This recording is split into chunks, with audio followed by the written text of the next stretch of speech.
All right, well, I think we'll get started. Welcome everyone to the presentation on the Housing Champion Designation and Grant Program. I'm Leanne Moynihan. I work at Business and Economic Affairs in the Invest NH group. Here with me is Noah Hodges. He's also going to be online to help answer any questions and to facilitate this webinar. So again, welcome everyone. I'm happy to see that we have quite a few people interested in our Housing Champion program, which just launched last week. I'm going to go through a brief overview of the program, and then we'll get into the application itself. And if everyone can kind of hold their questions till the end, we'll have a question and answer period at the end. So to begin, the Housing Champion Program was established by the legislature, and the purpose of this program is to designate municipalities to become Housing Champion designations. Okay, we are not, hold on, we are not able to unmute. All right. Don't know what to do about that. So I'll continue on. So the Housing Champion designation is required to access grants that are available from the state. So we'll get into the components of those grants.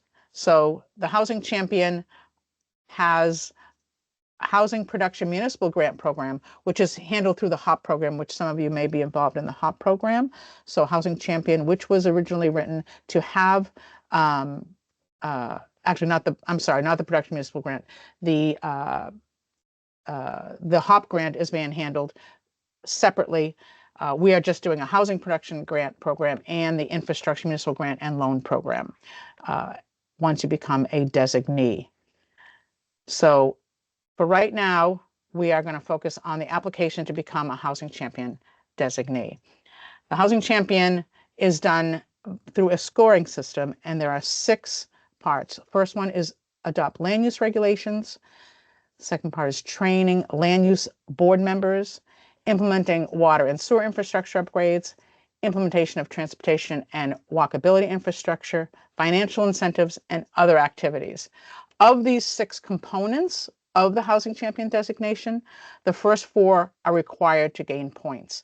The last 2, you can get points, but you're not required to gain points in that category. This is the scoring system. Within the adoption of land use regulations, there's a maximum of 40 points with 15 bonus points. Each regulation gets you 10 points.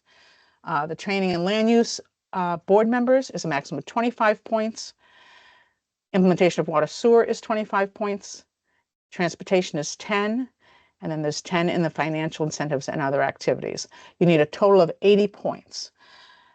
To go back, this is a voluntary program. It is not competitive.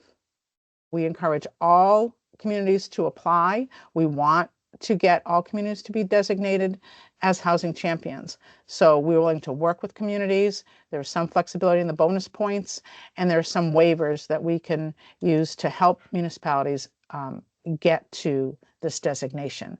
So on the Housing Champion website is the application.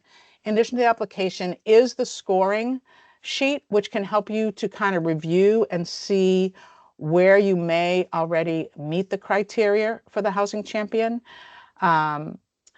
So I just took a sample of the scoring sheet to show you. This is the scoring sheet for the land use regulation ordinances, which again is on our website.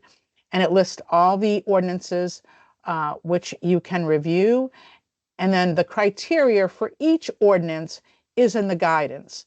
And the guidance is also on the website. So for instance, I took the example of the accessory dwelling.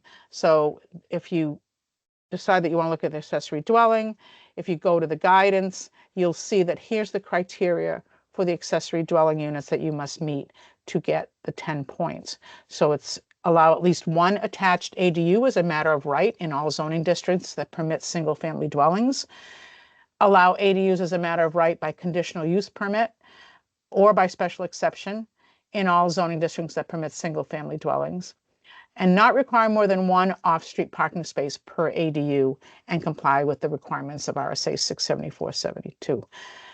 So many communities may already have this in their ordinance. So you would be able to apply 10 points if you already have this ordinance, or if you need to make adjustments, you could propose changing your ordinance through an amendment, and then we plan to reopen the designation application in the spring to give people an opportunity to reapply after they make any changes in their ordinances after March. So this isn't a one-time application. The deadline is the 15th, but we are looking to reopen in the spring to give communities an opportunity to make those adjustments to their ordinances. So the second part is planning and zoning board training. Again, this is just a sample of the scoring sheet, so you can easily review and see where you have points. Again, you need to have points in each one of these categories. So the training is outlined in the scoring sheet, the categories, and then if you go to the guidance, it will break down what exactly you need to do with regard to training. Participation by planning and zoning members in the following sessions, which shall cover the processes, procedures, regulations, and statutes related to the board on which the board serves may be used to qualify for training points. And we give some examples of the type of training that they can use is the planned lunches at noon, which the OPD does, which are very good training sessions. We have the annual spring conference, also qualifies, housing office and planning development. So there's many opportunities to get the training done. Again, we're flexible with the type of training that you provide to your boards. So use the scoring sheet to review and find where you want to emphasize those points. The next category is water and sewer infrastructure. So you can have completed projects that were completed in the preceding 6 years, ongoing projects that were within the preceding 6 years, or planned projects. And the planned projects only get 5 points, but the ongoing completed projects get 10. Again, you need points in this category, but it also allows for, if you have planned projects that lack funding to move forward, you'll get 0 points, but it'll make you qualify in this category. Again, you need to qualify in each category. So you won't get any points, but you would serve as qualifying in the sewer and water category. So again, this kind of just repeats those ongoing, completed, and planned categories of the application. Again, the completed and ongoing are for the past 6 years, and the planned goes forward within 9 years. Has to be completed within 9 years of the project. I probably didn't mention earlier, this is all for to promote workforce housing. We want to increase the workforce housing in the state. So these initiatives must be to promote housing for your community. Transportation infrastructure scoring, similar to the sewer, completed in the past 6 years for completed and ongoing, and then going forward 9 years. This does not have a component for 0 points to qualify, so you need to have one of these categories completed to qualify.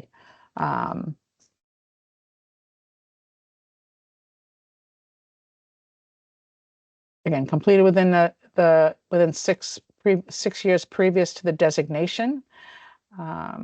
Ongoing, also in the previous 6 years, and a formal plan that's obligated to be completed within 9 years for transportation and sidewalks, walkability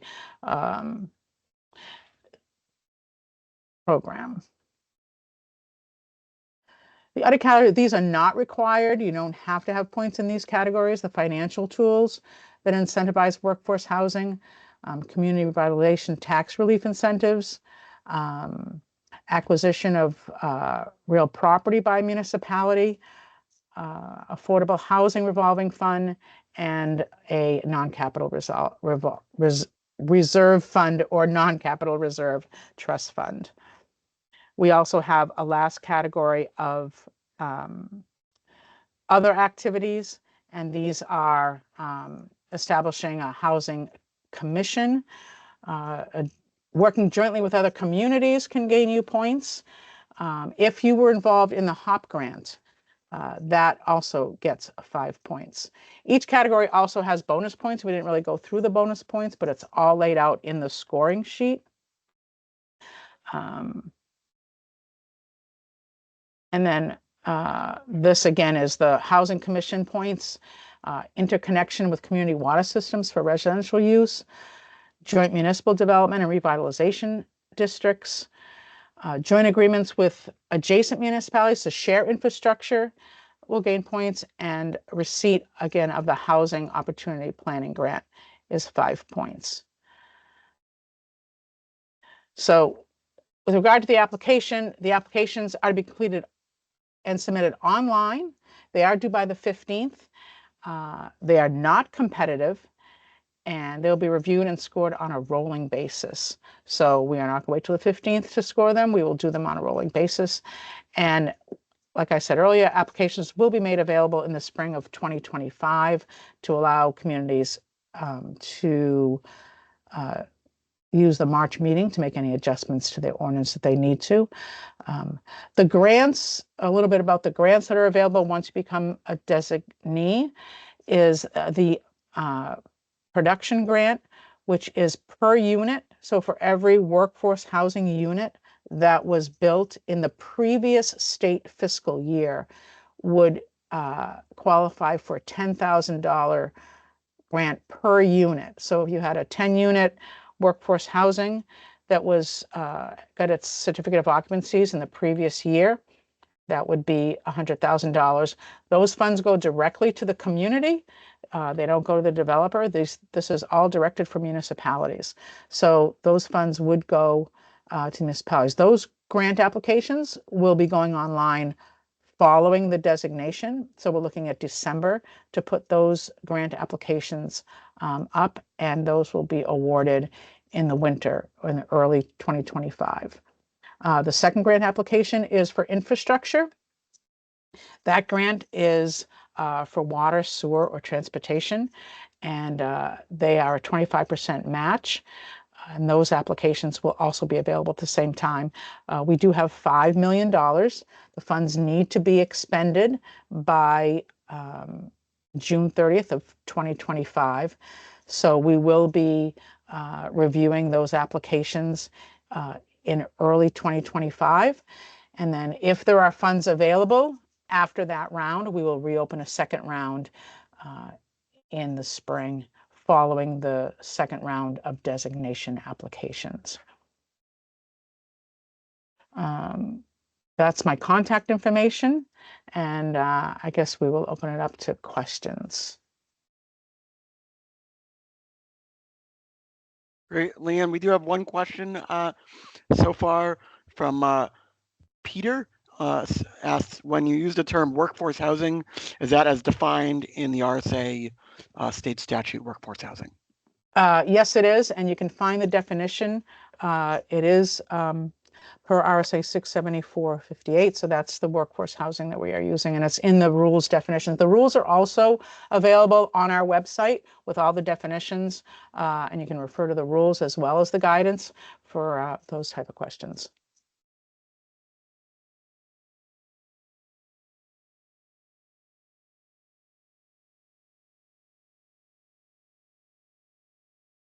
So again, if folks have questions, we are not able, or I'll ask, Leanne, are you comfortable with me unmuting folks? Sure. If people want to ask verbal questions? Absolutely. Okay. Absolutely. Okay, great. All right. So Todd has his hand up. I'm going to allow him to unmute and ask his question. Perfect.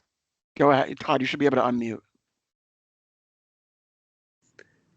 Thank you very much. This is Todd Selig in Durham. I had a question about the application process.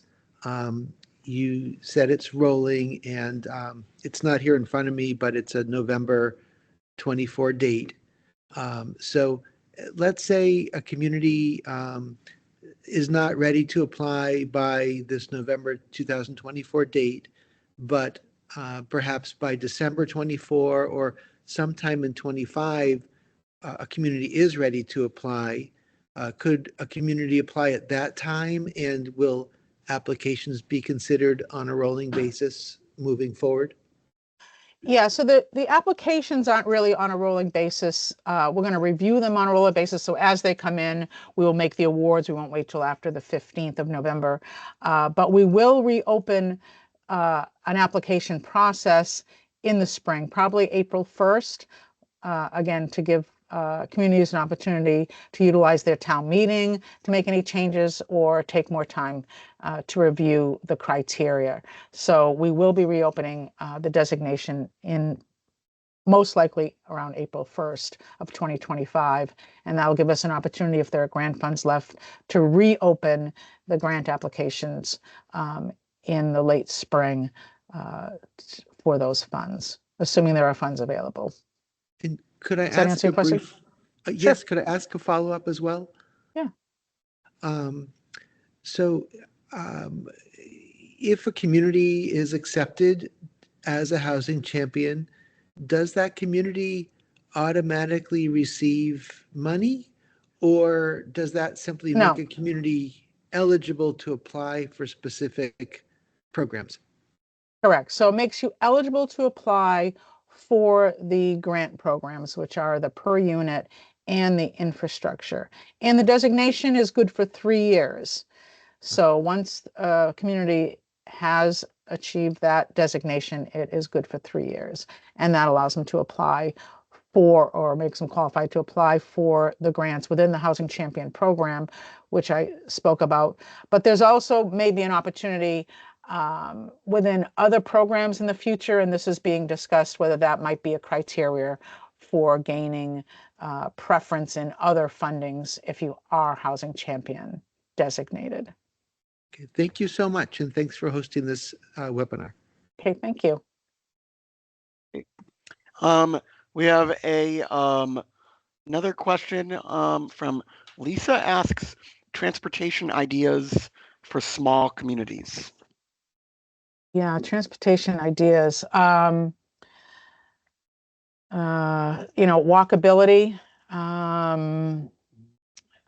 any kind of bus service that might be available, or maybe working with another community for bus service. I know in the town of Hooksett, we have a bus service that's part of the Manchester system. So it's working with another community to gain those services. Those would be a couple ideas that come to mind offhand. Noah, you have anything?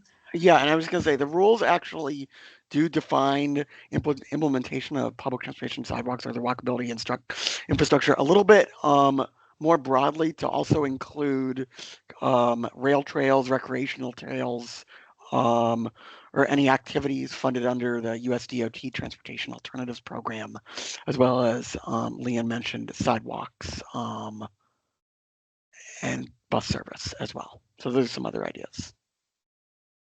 Hopefully that helps, Lisa. Jody has a question.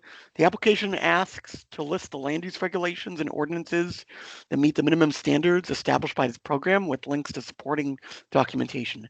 Is that linking to the full code document or sharing the exact ordinance section that is relevant? It would be linking to the exact ordinance so that we see that the ordinance meets the criteria that's outlined in the guidance. So yeah, we would need to see the ordinance. Answer your question? Okay. Great.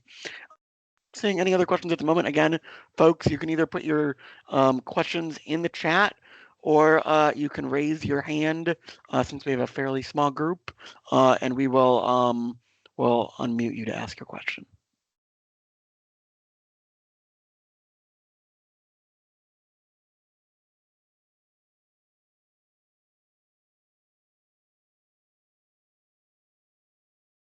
Okay. Maureen, I think got her hand up. Oh, Todd's got his hand up again. Okay. Yeah, Maureen, you should be able to unmute.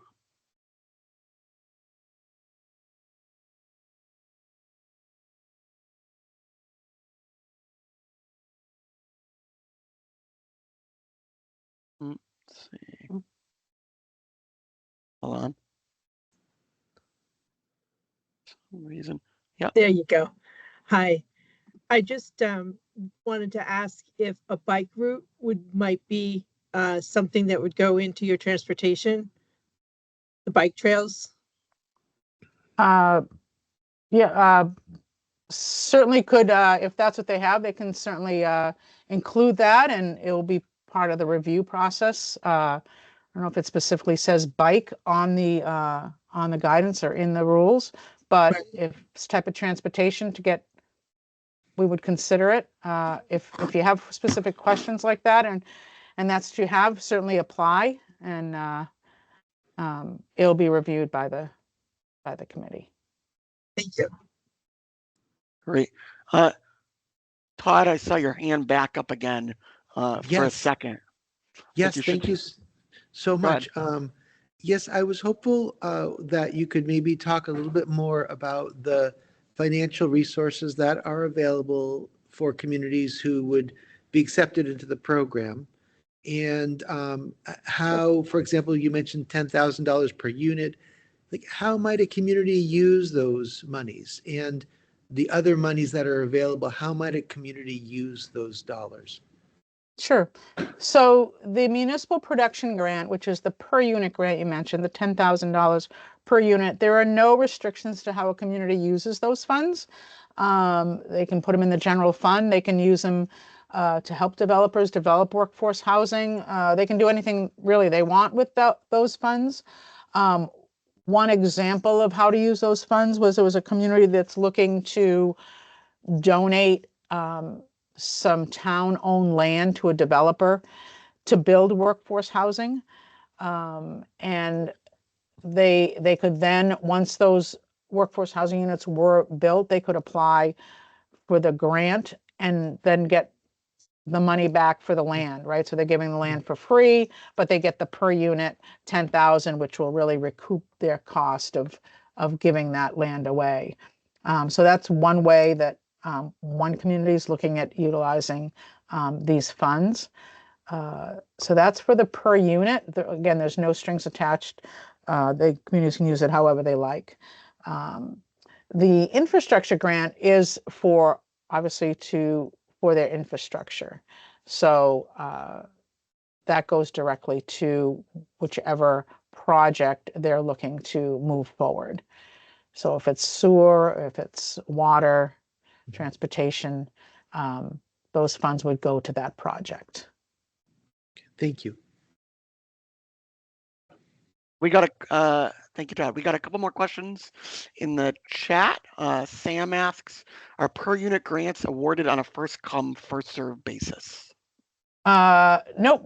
What we're going to do is there is a scoring system for those grants as well, and we will have a deadline, and it will be competitive. So we will look at scoring those projects depending on what we have. So we're kind of dividing the funds between the municipal production grant and the infrastructure grant, depending on what the applications are, and we will evaluate where the greatest need is. So depending how many applications we have and what funds we have available. Great. And then Evan asks, how much detail does the application need for each category? What are you looking for to meet each criteria? Well, we're looking to just verify that the criteria has been met. So however that needs to be in each category. So in the ordinances, if you attach a link to the ordinance, then we can see that it meets the criteria. It pretty much outlines, in the infrastructure, we're just looking at more of a narrative of what the plans are. If you have permits from DES on any of those projects that are obviously completed or ongoing, Again, just looking to verify that those programs are in place and that they do meet the criteria of increasing housing in New Hampshire. So we've left it a little broad on the training of how you're doing the training for your members, with the exception of there's one that asks for if you've passed the test, the housing, the planning test for planning and zoning. If a majority of your members have completed those tests, then we're just looking for those certifications. But other than that, for training, just provide the type of training, for example, that you're conducting within your boards. So there's also, if you are a community under 10,000, then there is also points that you can obtain for that. There's bonus points for,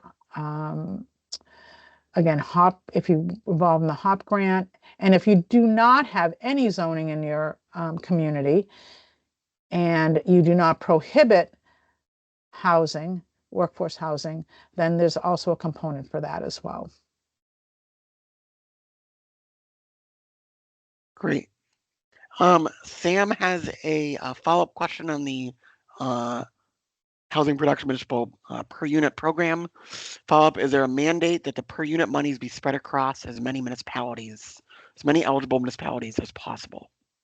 It doesn't say that in the rules. It's based on available funds. So again, there's a scoring system, and when we put the applications out, we will provide you with how that scoring system has been established. Right. To prioritize.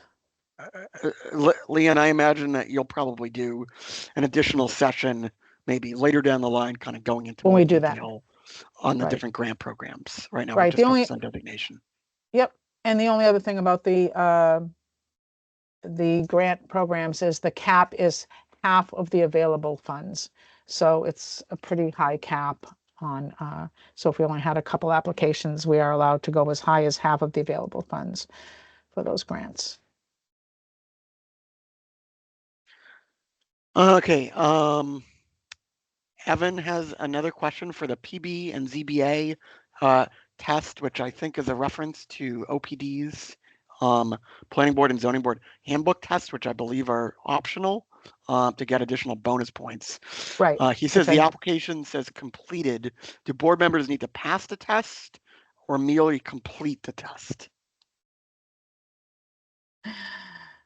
I think we're looking for a certification on that. So I would think you would have to have passed the test.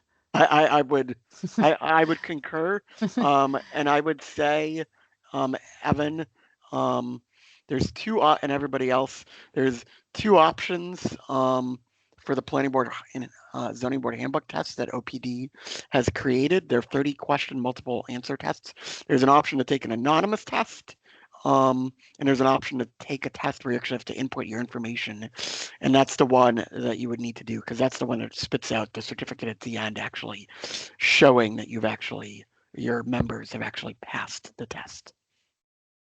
Thanks, Noah.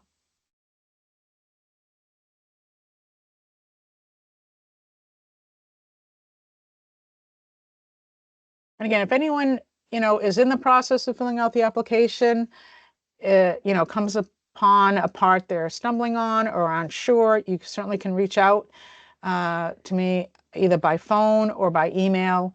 But, apply, even if you're not sure if you meet all the criteria, I encourage everyone to apply. And if not during this application process, but hopefully in the spring, and because this program will be moving forward in future years. So if you get that designation, hopefully we'll get funding next year. We do have another question from Peter. You mentioned the funds would be dispersed in round 2 if available. Have you allocated the total grant capacity to the 2 rounds, or might they run out? They might run out. I mean, there is $5 million, depending on what we get for applications in the first round. We would not hold back if that's a question of a percentage of those funds for the second round in the spring. However, again, the designation is 3 years. If there were no more funds, but you applied for the designation in the spring, hopefully moving forward, the legislature will fund this program in future years. So you would already have that designation. We would, again, reopen grant applications if we had funding in future years. Great. Rebecca has her hand up. Rebecca, I'll unmute you so you can ask your question. Good morning. I did look at the online application format, and it seemed that for some of the questions that go beyond the first set of points, like for the more creative answers or bonus questions, that you might want to be able to upload attachments, but I didn't see that option. Okay. All right, we'll take a look at that. We've had to make some changes to the application. It's limited platform that we're using for these applications. So I will contact the group that's putting that together and look at. So you're saying you need another place where you can upload for bonus points? There's nothing. I think it might help to have under each tab just a general option Upload? to upload application upload attachments. Okay. All right, we'll take a look at that. Thank you, Rebecca. You're welcome. Thank you.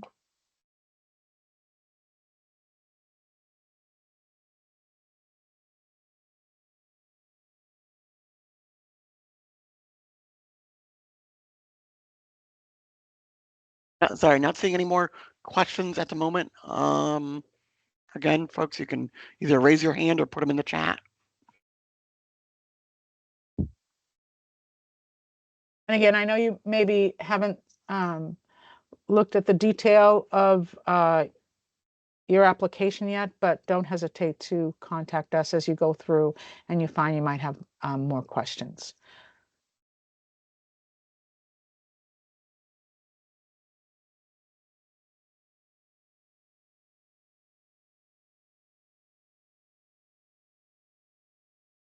Anyone? I'm not seeing anything right. else. Okay, So- all right. Well, thank you everyone for participating. I look forward to seeing all your applications, and again, reach out to me with any questions, and hopefully we'll have some housing champion designations in the next few weeks. So thank you very much, and have a great day. Thank you, Noah.